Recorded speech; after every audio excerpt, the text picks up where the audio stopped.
Graça e paz, amados. Segundo a tradição cristã, o arquiteto do Coliseu, ele projetou aquela que foi considerada uma das grandes obras, da antiguidade, e ele era cristão, o arquiteto que projetou o Coliseu. E conta que na inauguração do Coliseu, o imperador trouxe ele para ficar na tribuna de honra, ao lado dele. E na inauguração do Coliseu, dentre as atrações que aconteceriam lá, aqueles debates de gladiadores, aquelas coisas todas, um espetáculo que aconteceria também seria a morte dos cristãos. Eles colocavam os cristãos na arena do Coliseu, cobriam eles geralmente com peles de ovelha e soltavam animais para poder atacar os cristãos. Isso eram mulheres, crianças. Tem uma cena do filme Ben-Hur, tanto o antigo como o novo. O novo eu não assisti, mas dizem que tem. No antigo é certeza ter, em que esta cena do Coliseu, dos cristãos morrendo na arena, é mostrada no filme Ben-Hur. E diz que o arquiteto do Coliseu, quando viu aquilo, ele disse para o imperador que ele também era cristão. E dizem que ele pulou na arena para morrer. Tanto é que nós temos dificuldade na história de saber quem realmente é o arquiteto do Coliseu. Nós não sabemos. A história romana não registrou e os cristãos, alguns citam alguns nomes, mas não temos tanta certeza se realmente quem foi realmente o arquiteto do Coliseu. Outro dia eu fiz uma pesquisa, eu falava uns meses atrás, sobre isso, quem foi o arquiteto do Coliseu. Eu descobri um artigo em inglês de um historiador e ele cita o nome do arquiteto lá, o nome dele tal, só que eu não lembro agora o nome dele agora. Muito bem. Mas o que essa história do arquiteto do Coliseu tem a nos dizer nesta noite? Isso mostra, meus irmãos amados, o coração de um cristão diante da dor e do sofrimento do povo de Deus. O coração de um cristão diante das lutas que a Igreja de Cristo enfrenta. Ele poderia ficar lá calado no seu conforto, ao lado do imperador, ser coroado de glórias, rico, e no entanto ele troca o imperador dessa terra, de Roma, pelo imperador do universo, que é Jesus Cristo. A glória desse mundo pela glória do céu. O conforto deste mundo pelo conforto eterno. Vamos colocar assim, o prazer desse mundo, ele troca pelo prazer no reino de Deus. Mesmo que naquele momento, que momentaneamente ele tivesse que enfrentar aquelas feras junto com seus irmãos de fé e morrer na inauguração da sua grande obra. Porque para aquele arquiteto do Coliseu, eu creio que a sua grande obra não foi construir o Coliseu. A sua grande obra foi glorificar o nome do seu Deus, o nome do Senhor Jesus Cristo. Por isso que eu digo que o maior prazer do verdadeiro cristão é glorificar Jesus Cristo. O maior prazer de um verdadeiro cristão é glorificar Jesus Cristo. E nessa noite eu gostaria de mostrar para os meus amados irmãos a diferença de um cristão verdadeiro que glorifica o Senhor e Salvador Jesus Cristo, em contraste com os homens desse mundo que não têm Deus no seu coração. Vamos mostrar o contraste de um cristão verdadeiro que glorifica o nome do Senhor Jesus Cristo e as pessoas desse mundo que não têm Deus no seu coração. Abram suas Bíblias para Atos dos Apóstolos, capítulo 3, do versículo 1 a 10. Atos dos Apóstolos, capítulo 3, versículo de 1 a 10. Pedro e João subiam ao templo para a oração da hora nona. Era levado um homem coxo de nascença, o qual punha diariamente à porta do templo chamado Formosa, para pedir esmola aos que entravam. Vendo ele a Pedro e João, que iam entrar no templo, implorava que lhe dessem uma esmola. Pedro, fitando juntamente com João, disse: Olha para nós. Ele os olhava atentamente, esperando receber alguma coisa. Pedro, porém, lhe disse: Não possuo nem prata nem ouro, mas o que tenho, isso te dou. Em nome de Jesus Cristo Nazareno, anda. E tomando pela mão direita, o levantou, e imediatamente os seus pés e tornozelos se firmaram.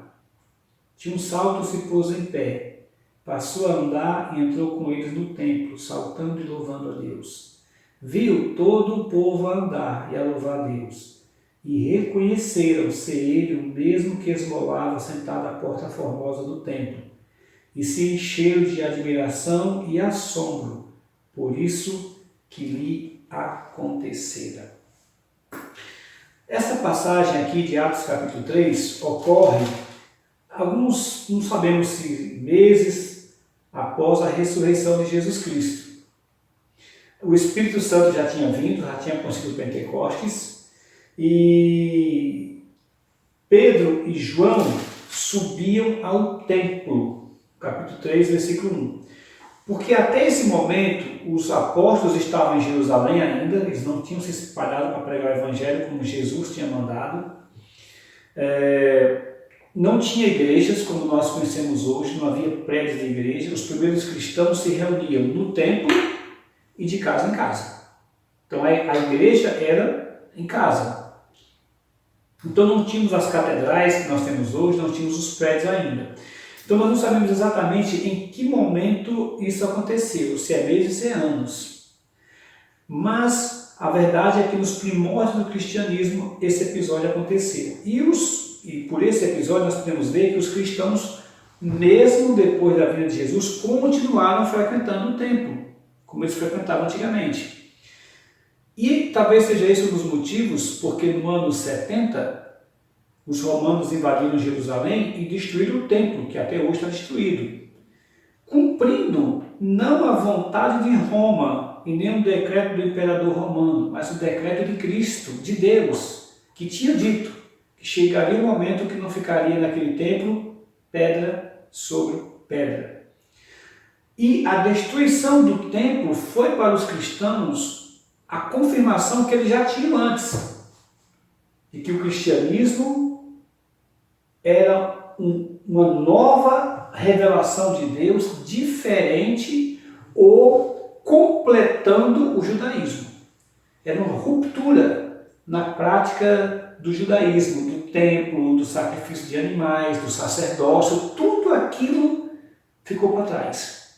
Era uma nova revelação, era uma nova aliança, eram novas criaturas, um novo povo, que agora é formado não mais por uma nação israelitas, mas pela Igreja de Cristo, que inclui pessoas de todas as tribos, línguas, povos e nações, inclusive Israel.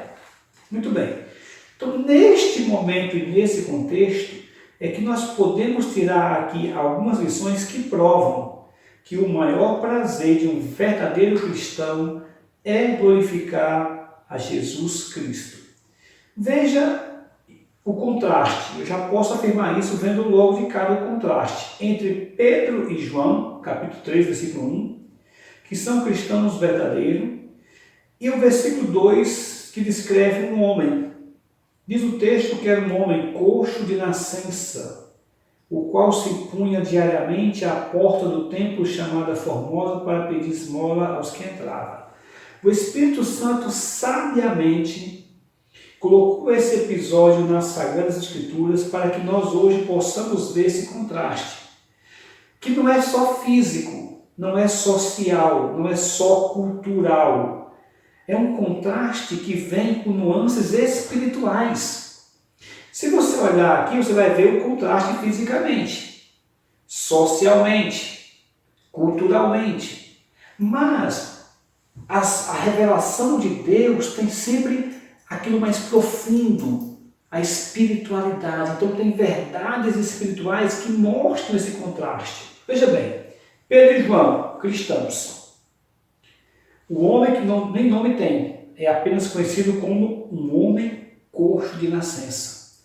É como se fosse um contraste entre o cristão, nascido de novo, Pedro e João, que nasceram, tiveram um novo nascimento, e o homem comum, o homem sem Deus no mundo, sem Cristo, que ele é aleijado espiritualmente de nascença. Já nasce aleijado espiritualmente, já nasce morto nos delitos e pecados. Então, é um contraste entre aqueles que nasceram de novo e aqueles que nasceram apenas da carne. Doente, paralítico, aleijado espiritualmente. Diz o texto que Pedro e João subiam, já o homem era levado, carregado, porque ele não podia ir ao templo sozinho. E olha o contraste espiritual, Pedro e João sobem ao templo para glorificar Deus. Esse homem não podia subir, se tivesse chegado era levado. Diz o texto que Pedro e João subiam ao templo, enquanto que esse homem se punha, era jogado lá diariamente na porta do templo. Eles vão ao templo é uma coisa, ser largado na porta do templo é outra coisa. Pedro e João sobem para louvar a Deus, para glorificar a Deus, enquanto que o homem é descrito como uma pessoa que era largada à porta do templo chamada Formosa para pedir esmola do que entrava. Ele louva a Deus, eles vão com alegria, enquanto que aquele homem vai triste, deprimido, para tentar alguma coisa para a sua sobrevivência, porque isso não é viver, é sobreviver. Pedro e João olham para cima, para Deus. O homem tem que olhar para baixo. Diz o texto que Pedro e João vão ao templo na hora da oração nona, ou seja, para suplicar, pedir a Deus, enquanto que o outro pede aos homens.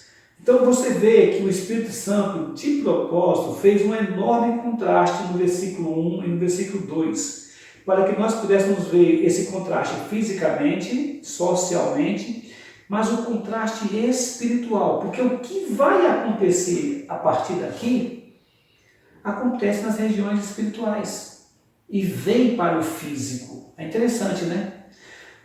Se você olhar rapidamente, você só vê a coisa física. Mas se você olhar com os olhos de cristão, pelos olhos do Espírito Santo, você vai ver o contraste espiritual. Por isso que eu coloquei no início que o maior prazer de um cristão é glorificar Jesus Cristo.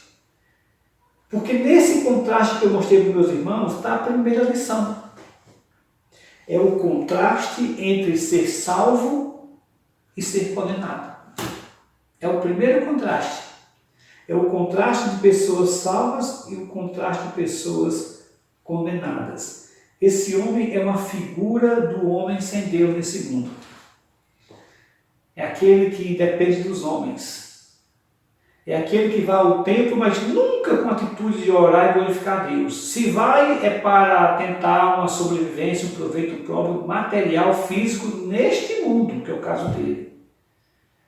Se vai no templo, é levado por algum motivo, por alguma intenção, por algum motivo espúrio, desejo espúrio, mas nunca com aquele sentimento de louvar e glorificar o nome de Deus. É o contraste daquele que olha para baixo, enquanto o cristão olha para cima. É daqueles que suplicam a Deus, este suplica aos homens ou pede aos homens. Então, meus queridos, essa é a primeira lição que nós encontramos nessa passagem. É o contraste entre um salvo e um condenado. Se você olhar esse contraste, não somente com os olhos físicos, mas também com as lições espirituais. Esse homem é a cara da humanidade. Homens e mulheres sem Cristo já nascem defeituosos, já nascem derrotados, já nascem condenados, já nascem tendo que depender dos homens. Pedro e João é o protótipo do cristão verdadeiro que tem prazer em glorificar Jesus Cristo, que olha para cima, que vai ao templo, que suplica a Deus, que vai louvar a Deus, que tem prazer em buscar e louvar a Deus. Então essa é a primeira lição, a diferença entre ser salvo e ser condenado. Agora, segunda lição que nós podemos tirar de um verdadeiro cristão que tem prazer em glorificar a Cristo, além de perceber a diferença entre ser salvo e ser condenado, é que o cristão verdadeiro ele tem uma noção certa da vida. Quando chega no versículo 3, vendo ele a Pedro e João que iam entrar no templo, implorava que lhe desse uma esmola. Ou seja, este homem, que é uma figura do homem sem Cristo, do homem condenado, do homem que já nasce condenado, quebrado, paralítico, aleijado, vê Pedro e João. Ele vê Pedro e João. Mas se você olhar para o versículo 4, Pedro e João também vê ele. Porque diz no capítulo 4, Pedro fitando juntamente com João, disse, olha para nós. Interessante, o homem olha para Pedro e João, e no versículo 4, Pedro e João olham para ele fixamente, fitando os olhos. E de novo o contraste. No versículo 3, ele olha para Pedro e João. No versículo 4, Pedro e João olham para eles. E nesse troca de olhar, nesse contraste, tem uma grande lição. A lição que um verdadeiro adorador, um verdadeiro cristão sabe. Porque o verdadeiro cristão ele tem prazer em glorificar o nome do Senhor Jesus Cristo. E esse prazer é visto, primeiro, como eu falei, ele tem uma noção de do que é ser salvo e do que é ser condenado, versículo 1 e 2. Mas também ele tem uma noção certa do que é a vida. Ele tem uma noção certa do que é ser salvo e ser condenado. O cristão tem isso, o homem do mundo não tem. Ele nem sabe, a pessoa do mundo nem sabe o que é ser salvo, nem sabe o que é ser condenado. O cristão sabe o que é ser salvo e o que é ser condenado. Mas no versículo 3 e versículo 4, o verdadeiro cristão que tem prazer no Senhor e Salvador Jesus Cristo e glorificar o nome do Senhor Jesus Cristo, ele tem uma noção correta do que realmente é a vida. Veja que o homem ele nem sequer percebe qual é o seu maior problema.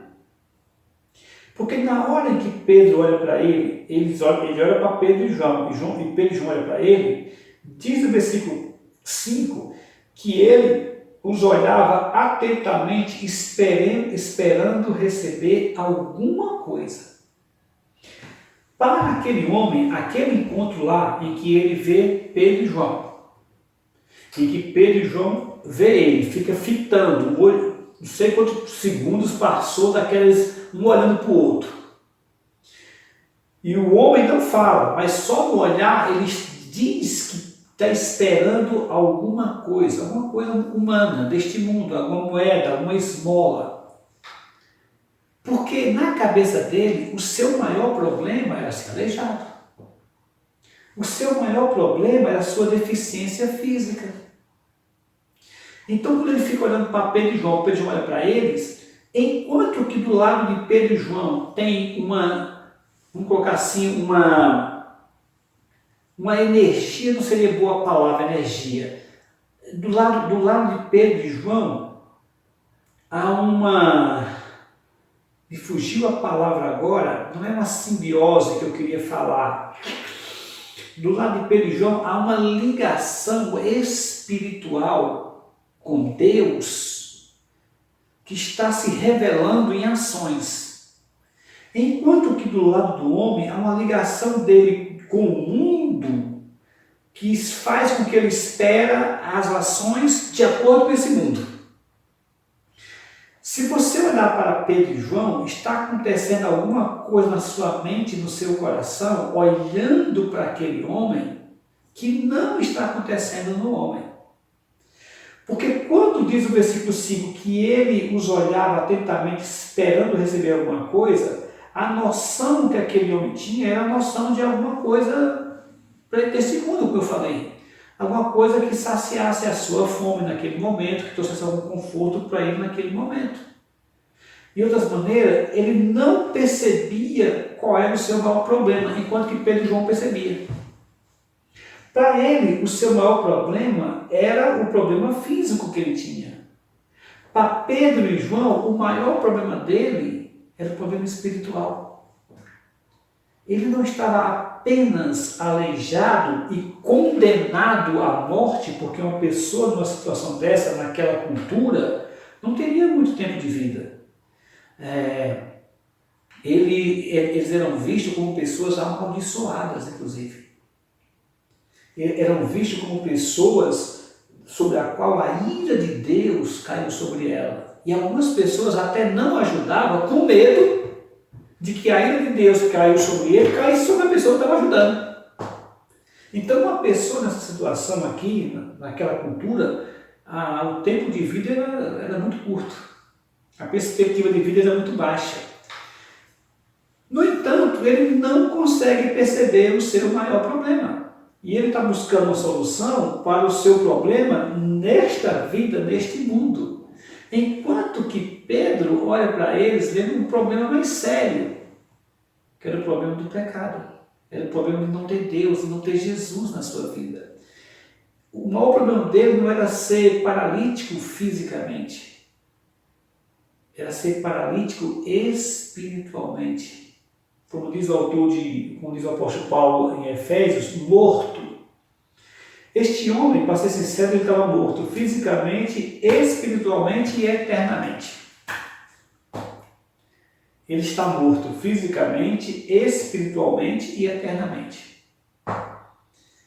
E ele só enxerga o problema aqui e agora, nesta vida, neste mundo, neste momento. Ele não tem uma noção clara, correta do que é a vida, nem das suas reais necessidades. Então, naquela troca de olhar entre Pedro e João e este homem, como eu te falei, uma figura do cristão verdadeiro, que tem prazer em glorificar Jesus Cristo, Pedro e João, e uma figura do homem do mundo, do homem sem Cristo, do homem sem esperança, do homem limitado fisicamente, espiritualmente e eternamente, naquela fitada de olhos, esse contraste entre esses dois mundos, entre a noção desta vida e a noção da vida verdadeira, está acontecendo. Quando chega no versículo 6, Pedro, porém, veja como é interessante, o Espírito Santo não erra como a Bíblia realmente é a palavra de Deus. No versículo 5 diz que ele olhava, fitando juntamente com João, ele os olhava atentamente, esperando receber alguma coisa. Mas quando chega no versículo 6, Pedro, porém, essa palavra porém aqui é uma conjunção adversativa. Significa, ao contrário do que o homem, da expectativa do homem, ao contrário do sentimento daquele homem, por isso que eu falei que tem lições espirituais, ao contrário do que aquele homem estava vendo, pensando, sentindo, ao contrário, Pedro lhe disse, não possuo nem prata nem ouro. Mas para aquele homem era tudo o que ele queria, era tudo que na cabeça dele precisava, prata e ouro. E Pedro começa dizendo, não possuo nem prata, eu não tenho nem centavo, eu não possuo nada. Essa é a visão que Pedro tem dessa vida. Enquanto que o homem, tudo o que gostaria que Pedro tivesse era justamente prata e ouro. Então Pedro começa rompendo, ao contrário do que você deseja, ao contrário do que você espera, ao contrário do que você acha que necessita, que é o que você mais precisa, que não é, mas ao contrário do que você enxerga que você precisa, eu não possuo nem prata nem ouro, mas o que tenho, isso te dou. Olha, o que você quer, o que o mundo quer, o que os homens desse mundo desejam, o que a tua noção de vida faz com que você sonhe, deseje e ache que é isso que você precisa, eu não tenho. Agora, o que eu tenho, eu dou. Dou porque é o mandamento do meu Senhor. Repartir, pregar, anunciar, amar o próximo, ide por todo mundo pregar o Evangelho a toda criatura. Aquilo que eu dou a vocês, dê também aos outros, aos próximos, reparta com os outros. Isso me leva à minha terceira lição. O terceiro ponto. O cristão, o verdadeiro cristão, ele tem prazer em glorificar o nome do Senhor Jesus Cristo. E ele tem prazer porque ele reconhece algumas coisas, ele aprende algumas coisas que o mundo não consegue ver, não consegue aprender. A primeira coisa, ele sabe a diferença do que é ser salvo, do que é ser condenado. A segunda coisa é que o verdadeiro cristão, ele tem uma noção verdadeira do que é a vida, do que verdadeiramente é a vida. Mas a terceira coisa é que um cristão verdadeiro, ele tem prazer em fazer tudo para a glória de Deus. Tudo que ele faz, ele pensa na glória de Deus. É o que Pedro está dizendo aqui no versículo 6. Não possuo nem prata nem ouro, mas o que tenho, isso eu te dou. Ou seja, eu não tenho nada do que o mundo deseja. Mas eu tenho uma coisa que o mundo não pode te dar. E que é a sua maior necessidade, embora você não reconheça, como as pessoas do mundo não reconhecem. Ele diz, em nome de Jesus Cristo Nazareno, anda. O que você precisa é de Cristo.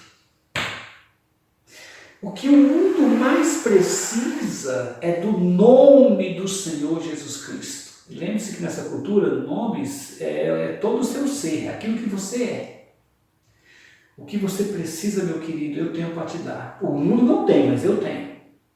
Não é o que você acha que você precisa, prata e ouro. Não é nem sequer dos homens que você precisa, mas de Deus, do Senhor e Salvador Jesus Cristo. E em nome de Jesus Cristo, eu te digo, levanta e anda. Em outras palavras, o que você precisa é de um milagre. E milagre só quem faz é Deus. Você acha que o seu problema é o problema físico? É você ser coxo de nascença. Mas o seu problema não é ser coxo de nascença. O seu problema é ser coxo espiritualmente de nascença. É estar morto em delitos e pecados. O seu problema é ser um paralítico espiritual. Pois bem, esse Deus que eu conheço, que é o Deus de milagres, o Deus da glória, o Deus Todo-Poderoso, está dizendo para mim, para te dizer, em nome de Jesus, eu te ordeno, levanta, anda. Pedro tem todo o cuidado de passar toda a glória para Jesus Cristo, porque é em nome de Jesus. Então ele tem todo o cuidado de dar a glória a Deus. Ele tem todo o cuidado da glória ser de Deus, de Cristo, é em nome de Cristo. Eu não tenho poder, eu não tenho autoridade, mas Cristo tem. E é em nome dele que ele estava fazendo o que está fazendo isso contigo. Ou seja, a glória é de Cristo. Porque o poder não estava em Pedro, em Cristo. Por isso que esses segundos, que eu não sei quanto tempo levou, ele olhando para Pedro e João olhando para ele, estava acontecendo alguma coisa nas regiões celestiais. E o que estava acontecendo era uma ordem do céu para Pedro. Era um comando do céu, de Jesus, dizendo, vai, faça isso para a minha glória. E Pedro faz isso para a glória de Deus, para a glória de Cristo. E veja de novo as palavras. Diz o texto aqui, no versículo 7, e tomando pela mão direita o levantou. Imediatamente os seus pés e tornozelos se firmaram. Provavelmente esse homem devia ter nascido com paralisia infantil, aquela doença tão conhecida, né, dos brasileiros, que graças a Deus parece que foi erradicada com as vacinas no Brasil. Mas é muito comum. Eu conheci muita gente do Nordeste, coxa, aleijada em cadeira de rodas por causa da paralisia infantil. E era uma desgraça nesse país até os anos 50, 60 e daí em diante foi erradicado. Nos anos 70 foi erradicado. Muito bem. Ao fazer o milagre, veja bem as palavras que o Espírito Santo colocou aqui. Primeiro diz, tomando pela mão direita.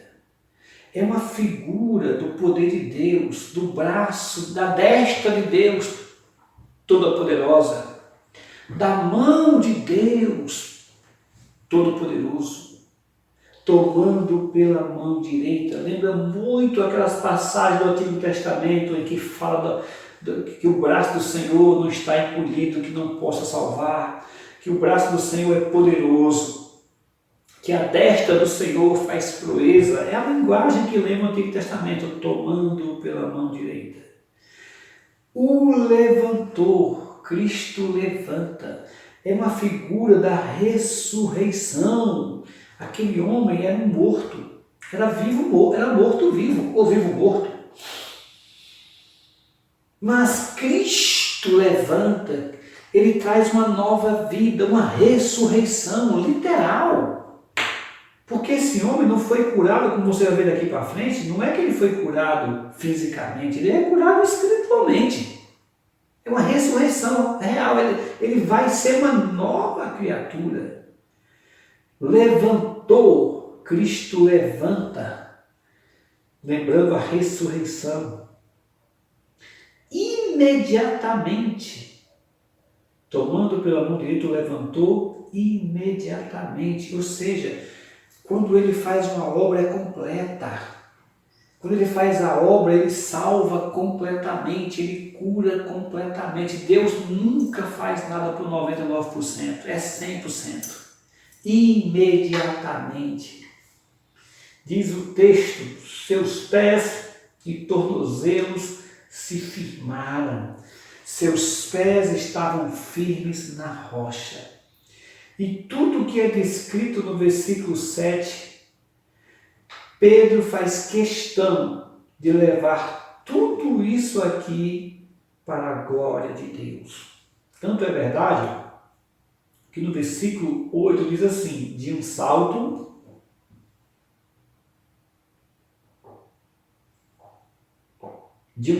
se pôs em pé, passou a andar, e entrou com eles no templo, saltando e louvando a Deus. Ou seja, Pedro faz questão de dizer que tudo aquilo que está acontecendo, Pedro faz questão de fazer com que tudo seja para a glória de Deus. Nada de Pedro. Tudo para a glória. É Deus que está fazendo. É Cristo que está fazendo. Por isso, meu irmão, que eu estou te afirmando que o maior prazer do verdadeiro cristão é glorificar Jesus Cristo. Porque ele sabe algumas coisas, entende algumas coisas que o mundo não entende. Só o verdadeiro cristão sabe. Só o verdadeiro cristão sabe que o maior prazer dele, e ele tem esse prazer, de glorificar o Senhor e Salvador Jesus Cristo. Ele percebe a diferença entre ser salvo e condenado. Quando Pedro e João andavam naquele tempo, ele sabia a diferença, como nós temos que saber a diferença entre nós e o mundo. Nós que temos a salvação em Cristo Jesus e o mundo que não tem. O verdadeiro cristão, ele tem uma noção correta do que é a vida. Ele sabe o que significa a vida verdadeira.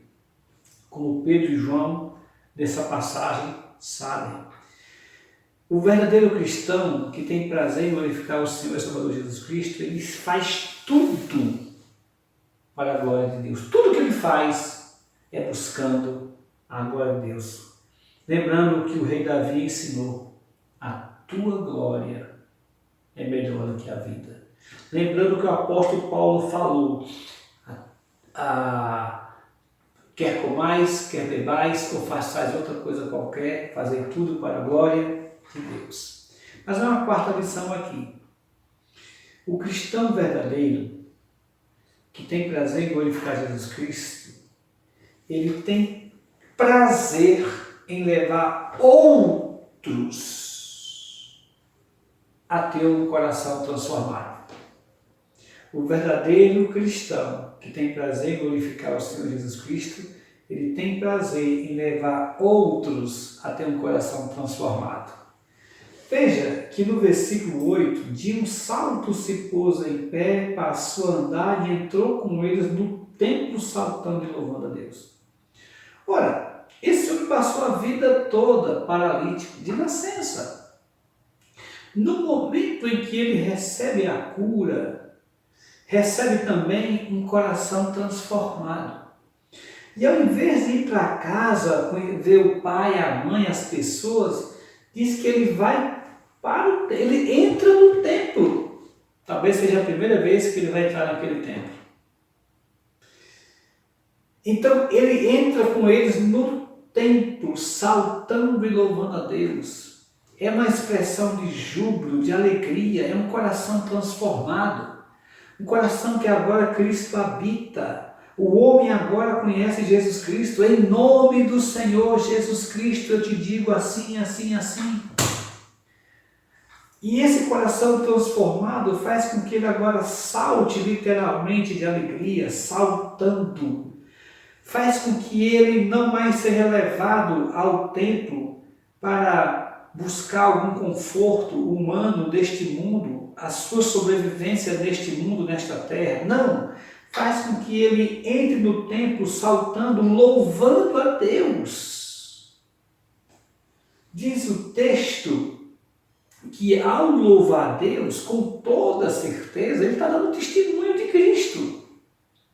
Porque esse louvor a Deus aqui, com certeza envolveu o testemunho, envolveu o testemunho de, olha o que Cristo fez em mim, olha o que o Senhor Jesus fez na minha vida. Ele nem vai para casa, como eu falei. Ele quer demonstrar gratidão a Deus, Pai do Senhor e Salvador Jesus Cristo, pelo que o fez na vida dele no poder do Espírito Santo. Então ele entra no templo louvando Deus. É uma nova criatura, tem um coração agora transformado. Oh, glória! Eu costumo dizer que um coração agradecido está mais perto de louvar a Deus. Um coração agradecido está mais perto de louvar o Senhor e Salvador Jesus Cristo. E esse homem, neste momento, tem um coração agradecido. Lembra daqueles 10 leprosos, lá em Lucas capítulo 17, quando Jesus cura os 10 leprosos e apenas um volta. E Lucas 17, Jesus diz, não eram 10 os que foram curados? Onde estão os outros 9? Não houve porventura quem voltasse para dar glória a Deus, senão este estrangeiro, que era um samaritano, que voltou para dar glória a Deus?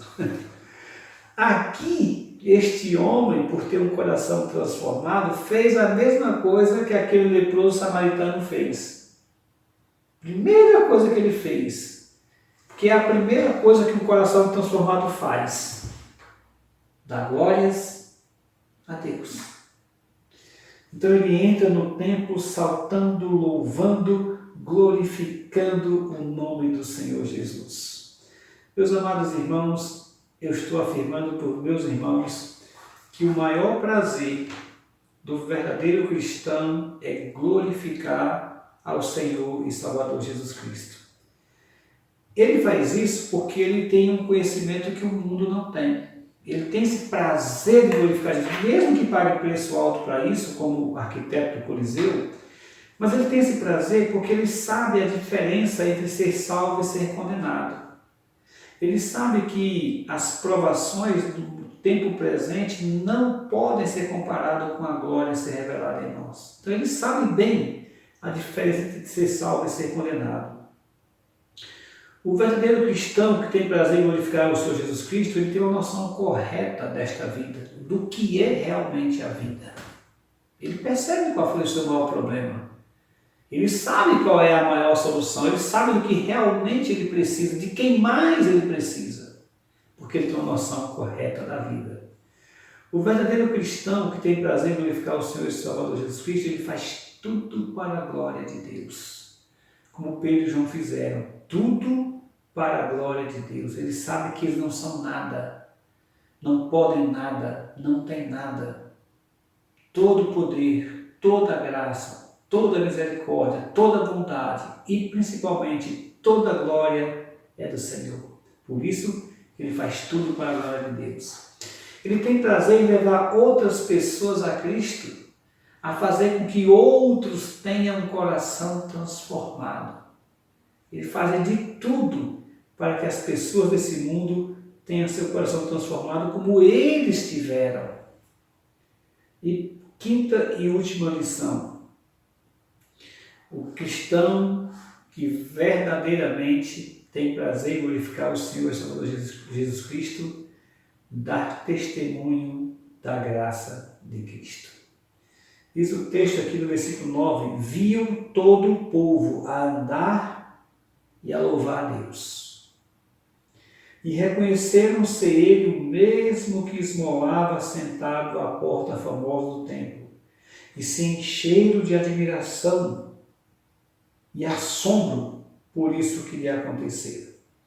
Veja bem, o verdadeiro cristão tem prazer em glorificar o Senhor Jesus Cristo, porque ele dá testemunho da graça de Cristo na sua vida. O povo percebe quando você tem Deus. Essas pessoas não perceberam apenas pernas, nervos que se aprumaram, ossos que se fortaleceram. Não.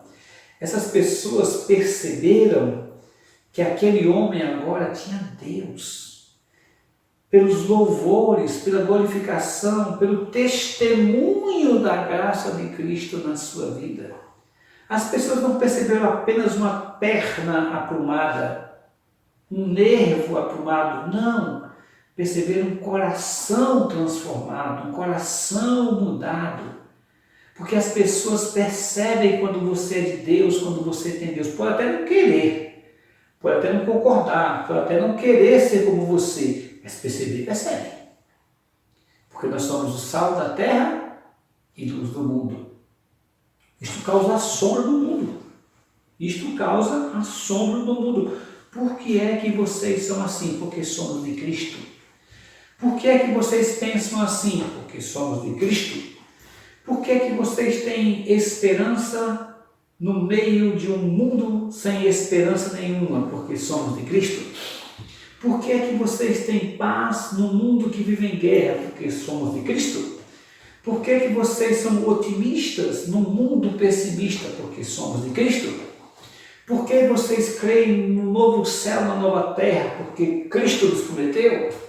Por que vocês creem na salvação e na vida eterna? Porque Jesus comprou para nós na sua cruz a salvação e a vida eterna. É o testemunho da graça de Cristo na nossa vida. Isso causa assombro no mundo.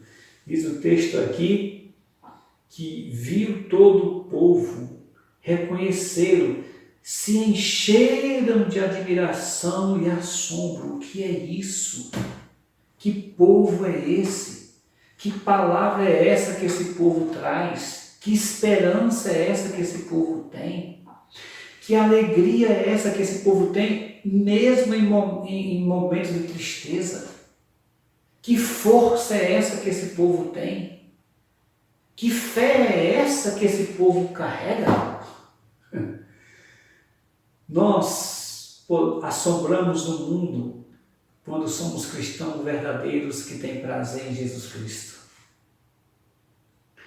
Nós podemos dar ao mundo a razão da esperança que há em nós, que o mundo em lugar nenhum do mundo tem, só nós temos. a esperança chamada Jesus Cristo.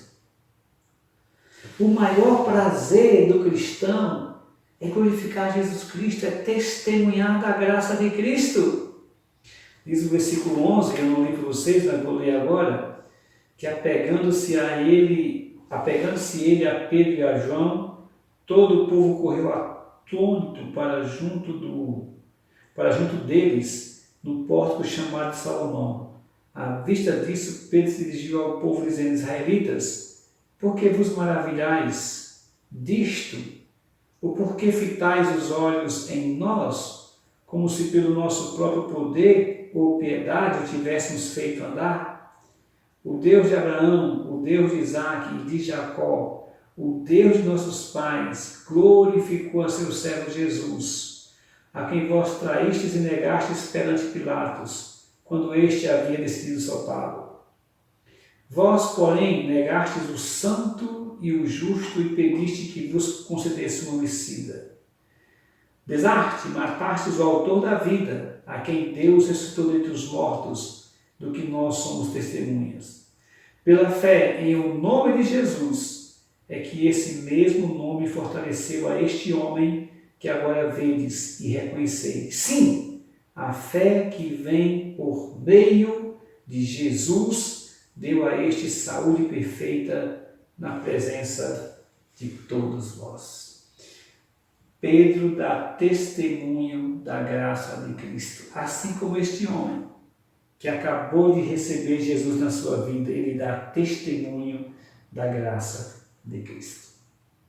Meus amados irmãos, nesta noite eu falei para os meus irmãos sobre o verdadeiro cristão tem prazer em glorificar o nome do Senhor e Salvador Jesus Cristo. Eu disse para os meus irmãos que o verdadeiro cristão que tem prazer em glorificar o Senhor e Salvador Jesus Cristo, ele percebe a diferença entre ser salvo e ser condenado. Essa é a primeira lição. A segunda lição é que o verdadeiro cristão que tem prazer em glorificar o Senhor e Salvador Jesus Cristo tem uma noção correta da vida. A terceira lição que o verdadeiro cristão que tem prazer em glorificar o Senhor e Salvador Jesus Cristo, ele faz tudo para a glória de Deus. A quarta lição que um verdadeiro cristão que tem prazer em glorificar o Senhor e Salvador Jesus Cristo, ele tem um coração transformado. E a quinta e última lição é que um verdadeiro cristão que tem prazer em glorificar Jesus Cristo, ele dá testemunho da graça de Cristo. Como eu disse no início, nós não temos certeza, pelo menos eu ainda não tenho certeza, de quem realmente foi o arquiteto do Coliseu. Uma das maravilhas, não foi uma das 7 maravilhas do mundo antigo, mas foi uma das grandes obras do mundo antigo. Aquele Coliseu foi erguido por um arquiteto cristão. Ou já era cristão quando ergueu o Coliseu, ou se converteu durante a construção do Coliseu. Na inauguração daquele parque, aquele circo, naquele grande teatro de horror, de morte, no dia da sua inauguração, aquele homem cristão, aquele arquiteto que projetou aquela obra, é chamado para ficar ao lado do homem mais poderoso do mundo, o imperador romano. Ele é convidado para receber o aplauso e a admiração do mundo. Ele é chamado para usufruir dos deleites e prazeres que o mundo podia dar. E o imperador com certeza o deu, ofereceu para ele todos os prazeres que esse mundo podia dar. Ele está sentado no trono mais alto que os homens podiam sentar, na tribuna de honra do mundo, do império mais poderoso que já existiu. Ele tem a boa comida, ele tem a boa bebida, ele tem pessoas para atender a sua vontade, ele tem mulheres, ele tem dinheiro, ele tem prestígio, ele tem posição social, ele tem tudo que o mundo podia lhe dar. E no momento de sua glória, na inauguração daquela grande obra que ele criou, no momento mais alto da sua vida em termos de glória, ele vê os seus irmãos na fé sendo jogados naquela arena que ele construiu para serem mortos de maneira cruel, simplesmente por amarem a Jesus Cristo, por crerem em Deus. E enquanto ele olha para baixo e vê seus irmãos naquela situação, e olha do lado e olha para o outro e vê o que o mundo estava lhe dando, aquele homem teve a escolha que um verdadeiro cristão poderia escolher naquele momento. Ele olha para o imperador e diz: eu também sou um cristão. Eu não quero essa glória desse mundo. E se a glória desse mundo é para me afastar de Jesus Cristo, eu prefiro o sofrimento pior desse mundo e estar com Cristo. Então ele salta da tribuna de honra do mundo para a areia ensanguentada do Coliseu. E literalmente, ele não salta para baixo, ele não está em cima e pula para baixo, mas ele pula para cima, para a glória, para o céu. Ele fez a escolha, meus irmãos, porque um verdadeiro cristão, como eu acabei de pregar para os meus irmãos, ele percebe a diferença entre ser salvo e ser condenado. Ele sabia que aquelas pessoas que estavam morrendo lá embaixo, aqueles cristãos, na realidade, eram as pessoas que estavam vivas. Mortas eram aquelas pessoas que estavam naquelas tribunas, estavam naquelas arquibancadas. O verdadeiro rei, o verdadeiro imperador não era César, mas Jesus Cristo, porque ele percebe a diferença de ser salvo e ser condenado. Ele percebe a diferença. Ele tem a noção correta da vida. A vida não é essa que nós estamos aqui nessa tribuna de honra, mas aquela que está sendo sacrificada lá embaixo. Aqueles que estão morrendo é que verdadeiramente estão vivos. E vocês que estão vivos estão mortos. Ele tem uma noção certa do que é a vida. O cristão verdadeiro, ele faz tudo para a glória de Deus. Para o mundo, aquele homem se humilhou, fez uma loucura, saiu da tribuna do imperador para a areia ensanguentada do Coliseu. Mas para um verdadeiro cristão, ele sabia que ele estava fazendo aquilo para a glória de Deus. O verdadeiro cristão, ele sabia, como aquele homem sabia, que tinha um coração transformado. O que é ter um coração transformado por Cristo? E ele, no seu último ato de vida, termina dando testemunho para todo mundo da graça de Cristo na sua vida. Como eu disse, eu não tenho certeza do nome do arquiteto do Coliseu. Nas minhas pesquisas que eu fiz há muito tempo, há uns 6 meses atrás, não se tinha certeza. Eu li um livro, alguns anos atrás, o livro era Sangue dos Mártires, um livro muito famoso da literatura cristã. E lá falava sobre o Coliseu, mas não dizia o nome do arquiteto. Eu não sei o nome dele. Cristo sabe. Porque Cristo escreveu o seu nome no livro da vida.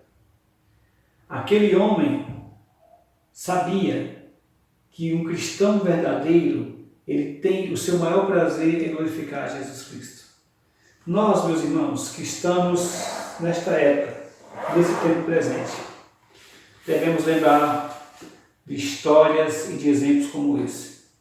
Mas, acima de tudo, devemos lembrar do que a Bíblia ensina, que o maior prazer do verdadeiro cristão é glorificar Jesus Cristo, seja em qualquer que seja a situação. Nós estamos aqui para a glória de Deus e vamos sair daqui vivendo a nossa vida para a glória de Deus. Que Deus te abençoe.